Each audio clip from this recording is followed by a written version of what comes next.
Scams versus unfair practices. A scam is a scheme or an illegal act with an intent to deceive.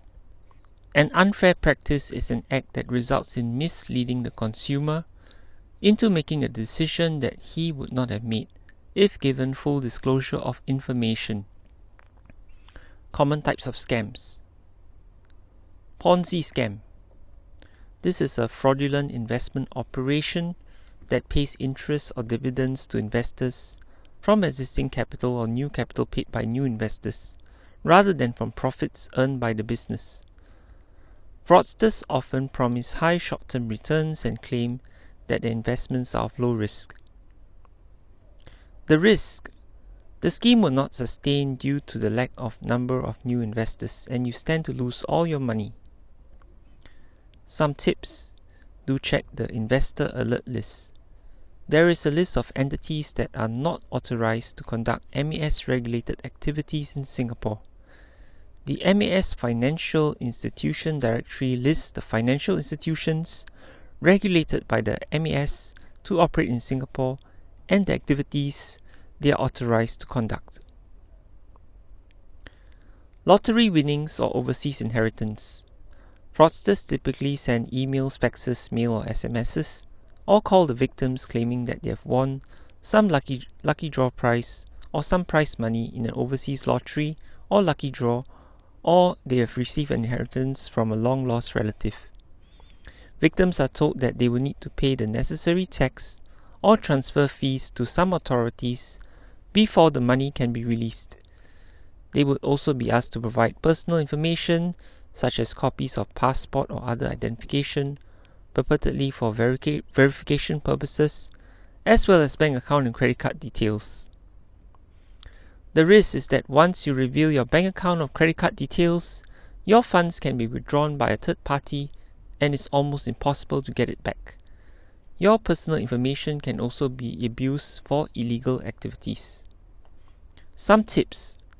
If the document mentions any government agency in Singapore, you may refer to this website for the agency's contact information. Ask for information and take time to establish the facts. Do not provide your personal information, bank account, or credit card details to anyone you do not know or trust. Verify with the organization mentioned in the document. Contact it directly to verify the contents of the letter. Phishing schemes. Spelled with a PH. Fraudsters usually send you an email claiming to be from your bank, credit card company, or service provider, requesting confidential account information such as your PIN, one-time password, user ID, or password. The risk. Once fraudsters obtain such information, they may be able to access your internet banking account. Tips. Banks in Singapore will never send you emails asking for confidential or personal information. Online scams. People are attracted to online shopping for its convenience, lower price, exclusiveness of the product. However, many online scams have also surfaced, and often there is no recourse action available. Conmen would post online ads on shopping websites as well as social networking sites. There was also a rise in women falling prey to internet love scams. In this case, victims are often asked to transfer money to the lover they befriend to save them from some difficult situation. The risk. You may not receive what you pay for. For example, technology products like smartphones and tablets advertised at a price which is much lower than the market price.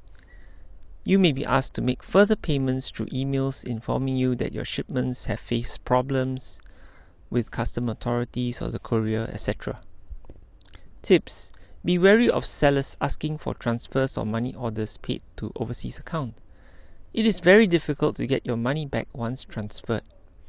If you're buying any electrical appliance online, you may visit spring.gov.sg/product safety to check that the product you're buying meets safety requirements.